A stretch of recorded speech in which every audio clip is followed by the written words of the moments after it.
Sometimes this looks a little sloppy being able to do it with just a couple trowels, but we found this to be the most effective way to get the putty on.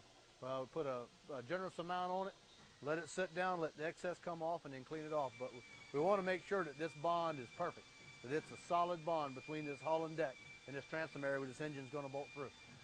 Here's where he's sealing with 5200 the joint between the hull and deck to make sure no water intrusion gets in the hull. As he's cleaning this seal up, this isn't the only seal that we have.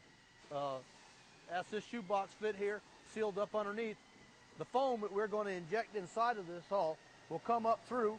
We have a barrier to keep it from sticking to this part, but the foam will come up and adhere. This whole area right here will glue it all together, come up in and seal behind it, and it's a closed cell flotation, so it glues this hull and deck joint together and gives us a really good seal so we don't have any problem with water getting in. And covering this joint will be a rub rail, and that rub rail will be sealed also to make sure that no water gets into this joint. So it's just the perfect way to seal it. Yeah, here we are. We're starting to look like a boat now. The hull and deck has come together. The putty is hard, and we're going to start to put all the accessories and rigging and make the boat specific to the dealer.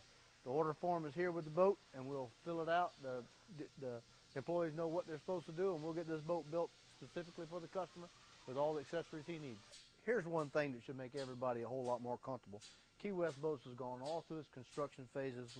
We've started customizing this boat for the dealer or the consumer.